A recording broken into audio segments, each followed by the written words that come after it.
नमस्कार साथियों, स्वागत है आज की 50 बड़ी और धमाकेदार खबरों के सफर में। बताइए आप हमें किस जगह से देख रहे हैं, कमेंट में जरूर लिखें। अगर अभी तक चैनल को लाइक और सब्सक्राइब नहीं किया है तो फटाफट कर लीजिए, क्योंकि आगे आने वाली खबरें हैं एक से बढ़कर एक।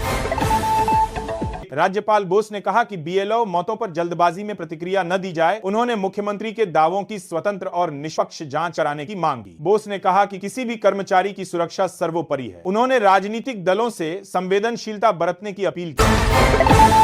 कांग्रेस ने बीएलओ मौतों के लिए भाजपा और आयोग को जिम्मेदार बताया। राहुल गांधी ने कहा कि यह नाकामी नहीं बल्कि उत्पीड़न का नतीजा है। उन्होंने जांच की मांग करते हुए कहा कि दबाव से लोग मर रहे हैं। पार्टी ने सुप्रीम कोर्ट से स्वतः संज्ञान लेने की अपील की।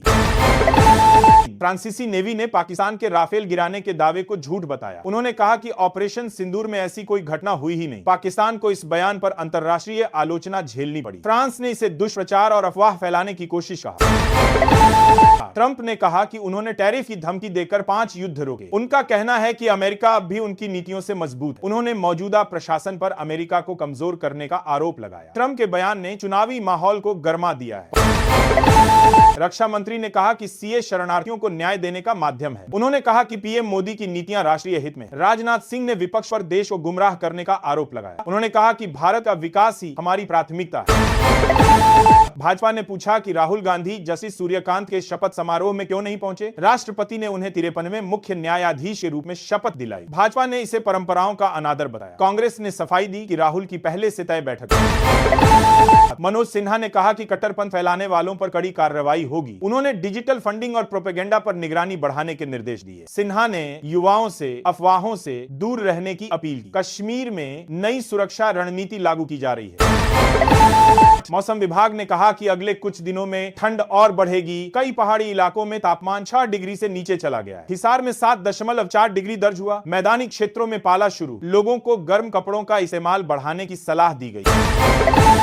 रामफोसा ने कहा कि G20 की मेजबानी आसान नहीं थी, लेकिन भारत ने शानदार काम किया। उन्होंने कहा कि भारत की मेजबानी से सभी देशों को सीखने की जरूरत है। रामफोसा ने पीएम मोदी की नेतृत्व क्षमता की प्रशंसा की। भारत की भूमिका को वैश्विक स्तर पर सराहा गया। गवई ने कहा कि SC/ST कोटे का बड़ा हिस्सा क्रीमी लेयर ले जाती है। उन्होंने कहा कि उपवर्गीकरण से सही लाभ पात्रों तक पहुंचेगा। उन्होंने सरकारों से इस पर विचार करने की अपील की। बयान पर देश भर में चर्चा शुरू हो गई है। कांग्रेस ने मुंबई में अकेले चुनाव लड़ने का फैसला किया। इससे महाविकास अघाड़ी में तनाव बढ़ गया। शिवसेना और मनसे की नजदीकियों से माहौल गर्म है। कांग्रेस का कहना है कि वह अपने दम पर मजबूती दिखाएगी। लाल किला विस्फोट की जांच में विदेशी फंडिंग का नेटवर्क मिला है। एजेंसियों ने डिजिटल माध्यम से युवाओं की भर्ती के सबूत पाए हैं। अब जांच टीमें इस नेटवर्क की जड़ों तक पहुंचने में जुटी हैं। फंडिंग से जुड़े कई खातों को ट्रेस किया गया है। मुख्य न्यायाधीश गवई ने वकील को माफ करते हुए कहा कि सुधार जरूरी है। उन्होंने कहा कि न्याय का मकसद सजा नहीं बल्कि बदलाव लाना है। वकील ने अदालत में माफी मांगी और पछतावा जताया। गवई के इस कदम की सभी ने सराहना की।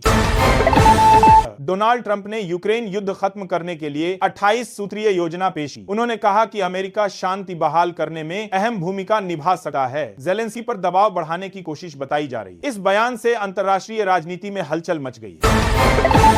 सलमान खान और करण जौहर धर्मेंद्र के अंतिम संस्कार में पहुंचे। करण ने सोशल मीडिया पर भावुक पोस्ट लिखा। फिल्म जगत ने उन्हें भारतीय सिनेमा का सच्चा प्रतीक बताया। परिवार का आधिकारिक बयान अभी जारी नहीं हुआ।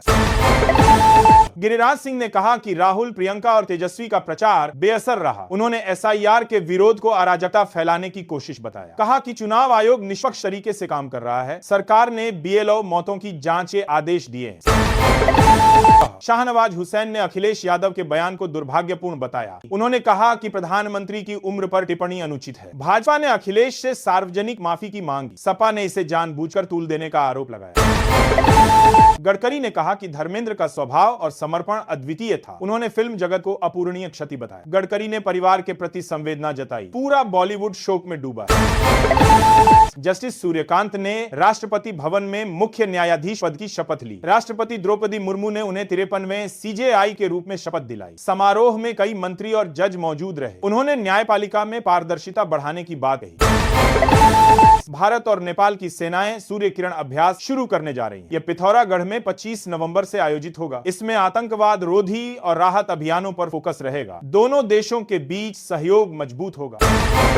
केशव मौर्य ने कहा कि राम मंदिर ध्वजारोहण राम भक्तों के तप का प्रतीक है। उन्होंने पीएम मोदी की प्रतिबद्धता की सराहना की। अखिलेश यादव के बयान को अपमानजनक बताया। उन्होंने उनसे माफी की मांग की। किरण रिजिजू भगवान बुद्ध के पवित्र अवशेषों को लाने के लिए भूटान पहुंचे। यह अवशेष पहले नेशनल म्यूजियम दिल्ली में रखे गए थे। भूटान सरकार ने इस कदम का स्वागत किया। दोनों देशों में सांस्कृतिक रिश्ते और मजबूत हुए हैं। अयोध्या में ध्वजारोहण समारोह की तैयारियां पूरी कर ली गई हैं। शहर में सजावट और सुरक्षा के कड़े इंतजाम किए गए। श्रद्धालु बड़ी संख्या में पहुंचने लगे। कार्यक्रम 25 नवंबर को भव्य रूप से होगा। मुख्यमंत्री विष्णुदेव साय ने कहा कि मेले में छत्तीसगढ़ दिवस मनाया जाएगा। सांस्कृतिक कार्यक्रमों के साथ इन्वेस्टर कनेक्ट भी होगा। राज्य की कला, संस्कृति और निवेश की झलक दिखेगी। सरकार ने इसे बड़ा अवसर बताया। राष्ट्रपति मुर्मू ने गुरु तेग बहादुर की 350वीं शहादत पर श्रद्धांजलि दी। उन्होंने कहा कि उनका त्याग समाज के लिए प्रेरणा है। देश भर में गुरुद्वारों में विशेष अरदास, कार्यक्रमों में भारी भीड़ उमड़ी। शंघाई एयरपोर्ट पर एक भारतीय महिला के साथ चीनी अधिकारियों ने दुर्व्यवहार किया। उन्होंने उसका पासपोर्ट अवैध बताया और अरुणाचल को चीन का हिस्सा कहा। भारत ने इस पर सख्त आपत्ति दर्ज कराई। विदेश मंत्रालय ने जवाब मांगा। फडणवीस ने कहा कि लोकतंत्र में विचारधारा के साथ संख्या भी जरूरी है। उन्होंने प्रशांत किशोर पर तंज कसा। कहा कि जनता का समर्थन ही असली ताकत है, विपक्ष सिर्फ बयानबाजी में व्यस्त है। मुख्यमंत्री भूपेंद्र पटेल ने 622 करोड़ की योजनाओं का उद्घाटन किया। इसमें सड़क, पुल और जल परियोजनाएं शामिल हैं। उन्होंने विकास को गुजराती पहचान बताया। जनता से सहयोग की अपील की। सीएम रेखा गुप्ता ने गुरु तेग बहादुर जयंती पर अवकाश घोषित किया। सभी सरकारी स्कूलों और दफ्तरों में छुट्टी दी गई। मुख्यमंत्री ने लोगों से कार्यक्रमों में भाग लेने की अपील की। राजधानी में विशेष सुरक्षा इंतजाम किए गए। प्रधानमंत्री मोदी दक्षिण अफ्रीका में G20 बैठक में शामिल होकर लौटे। उन्होंने कौशल, जलवायु और भारत अफ्रीका सहयोग पर चर्चा की। मोदी ने भारत को समाधान देने वाला देश बताया। उनकी वापसी पर दिल्ली एयरपोर्ट पर स्वागत हुआ। अजीत पवार ने कहा कि उनका बयान गलत संदर्भ में पेश किया गया। उन्होंने कहा कि उन पर कोई अनियमितता साबित नहीं हुई। पवार ने कहा कि विपक्ष उनकी छवि खराब कर रहा है। पार्टी ने कहा कि बयान को तूल न दिया जाए। तेनकासी में 2 बसों की टक्कर में 6 लोगों की मौत हो गई। 28 लोग घायल हुए, जिन्हें अस्पताल भेजा गया। दोनों बसें तेज रफ्तार में थीं और आमने सामने भिड़ी। सरकार ने जांच के आदेश दिए। सरकार ने मुंबई में ट्रैफिक कम करने के लिए नई योजना शुरू की। इसके तहत भूमिगत सड़कों को मेट्रो कॉरिडोर से जोड़ा जाएगा। प्रोजेक्ट अगले 3 साल में पूरा करने का लक्ष्य है। इससे ट्रैफिक और प्रदूषण दोनों घटेंगे।